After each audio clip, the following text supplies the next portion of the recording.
भगवते वासुदेवाय नमः। आज हम देव उठनी एकादशी के बारे में सुनेंगे कथा। तो चलिए सुनते हैं। एक राजा के राज्य में सभी लोग एकादशी का व्रत रखते थे। प्रजा तथा नौकर चाकरों से लेकर पशुओं तक को एकादशी के दिन अन्न नहीं दिया जाता था। एक दिन किसी दूसरे राज्य का एक व्यक्ति राजा के पास आकर बोला, महाराज कृपा करके मुझे नौकरी पर रख ले। तब राजा ने उसके सामने एक शर्त रखी कि ठीक है रख लेते हैं, किंतु रोज तो तुम्हें खाने को सब कुछ मिलेगा पर एकादशी को अन्न नहीं मिलेगा।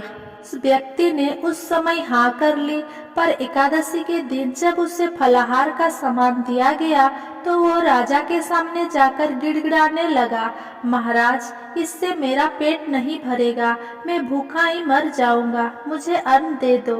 राजा ने उसे शर्त की बात याद दिलाई, पर वो अन्न छोड़ने को राजी नहीं हुआ। तब राजा ने उसे आटा दाल चावल आदि दिए। वो नित्य की तरह नदी पर पहुंचा और स्नान कर भोजन पकाने लगा। जब भोजन बन गया तो वो भगवान को बुलाने लगा, आओ भगवान भोजन तैयार है। उसके बुलाने पर पीताम्बर धारण किए भगवान चतुर्भुज रूप में आ पहुँचे तथा प्रेम से उसके साथ भोजन करने लगे। भोजन आदि करके भगवान अंतर्ध्यान हो गए तथा वो अपने काम पर चला गया। 15 दिन बाद अगली एकादशी को वो राजा से कहने लगा कि महाराज मुझे दुगना सामान दीजिए। उस दिन तो मैं भूखा ही रह गया। राजा ने कारण पूछा तो उसने बताया कि हमारे साथ भगवान भी खाते हैं, इसलिए हम दोनों के लिए ये सामान पूरा नहीं होता। यह सुनकर राजा को बड़ा आश्चर्य हुआ। वो बोला, मैं नहीं मान सकता कि भगवान तुम्हारे साथ खाते हैं। मैं तो इतना व्रत रखता हूँ, पूजा करता हूँ, पर भगवान ने मुझे कभी दर्शन नहीं दिए। राजा की बात सुनकर वो बोला, महाराज यदि विश्वास ना हो तो साथ चलकर देख ले। राजा एक पेड़ के पीछे छिप कर बैठ गया। उस व्यक्ति ने भोजन बनाया तथा भगवान को शाम तक पुकारता रहा, परंतु भगवान ना आए। अंत में उसने कहा, हे भगवान यदि आप नहीं आए तो मैं नदी में कूदकर प्राण त्याग दूंगा। लेकिन भगवान नहीं आए। तब वह प्राण त्यागने के उद्देश्य से नदी की तरफ बढ़ा। प्राण त्यागने का उसका दृढ़ इरादा जान शीघ्र ही भगवान ने प्रकट होकर उसे रोक लिया और साथ बैठकर भोजन करने लगे। खा पीकर वे उसे अपने विमान में बिठाकर अपने धाम ले गए। ये देख राजा ने सोचा कि व्रत उपवास से तब तक कोई फायदा नहीं होता जब तक मन शुद्ध ना हो। इससे राजा को ज्ञान मिला। वो भी मन से व्रत उपवास करने लगा और अंत में स्वर्ग को प्राप्त हुआ। उठनी एकादशी का कथा 2। एक राजा था, उसके राज्य में प्रजा सुखी थी। एकादशी को कोई भी अन्न नहीं बेचता था, सभी फलाहार करते थे। एक बार भगवान ने राजा की परीक्षा लेनी चाहिए।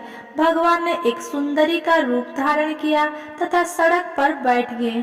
तभी राजा उधर से निकला और सुंदरी को देख चकित रह गया।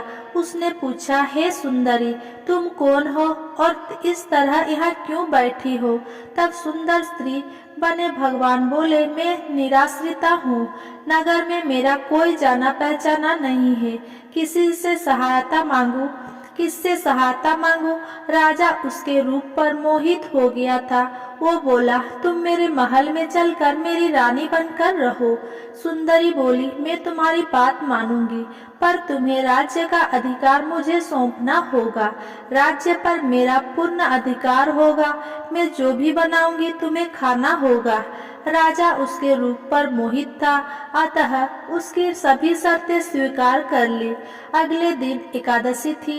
रानी ने हुक्म दिया कि बाजारों में अन्य दिनों की तरह अन्न बेचा जाए। उसने घर में मांस मछली आदि पकवाए तथा परोस कर राजा से खाने के लिए कहा। ये देखकर राजा बोला, रानी आज एकादशी है, मैं तो केवल फलाहार ही करूंगा। तब रानी ने शर्त की याद दिलाई और बोली, या तो खाना खाओ, नहीं तो मैं बड़े राजकुमार का सिर काट दूंगी। राजा ने अपनी स्थिति बड़ी रानी से कही तो बड़ी रानी बोली, महाराज, धर्म ना छोड़े बड़े राजकुमार का सिर दे दे। पुत्र तो फिर मिल जाएगा पर धर्म नहीं मिलेगा। इसी दौरान बड़ा राजकुमार खेल कर आ गया। माँ की आंखों में आंसू देखकर वो रोने का कारण पूछने लगा तो माँ ने उसे सारी वस्तु स्थिति बता दी। तब वो बोला, मैं सिर देने के लिए तैयार हूँ। पिताजी के धर्म की रक्षा होगी, जरूर होगी। राजा दुखी मन से राजकुमार का सिर देने को तैयार हुआ तो रानी के रूप में भगवान विष्णु ने प्रकट होकर असली बात बताई। राजन, तुम इस कठिन परीक्षा में पास हुए। भगवान ने प्रसन्न मन से राजा से वर मांगने को कहा तो राजा बोला, आपका दिया सब कुछ है, हमारा उद्धार करे। उसी समय वहाँ एक विमान उतरा। राजा ने अपना राज्य पुत्र को सौंप दिया और विमान में बैठकर परम धाम को चला गया। अगर मेरा ये वीडियो आपको पसंद आया हो तो मेरा वीडियो को लाइक, कमेंट, शेयर करें एंड मेरा चैनल को सब्सक्राइब करें। धन्यवाद।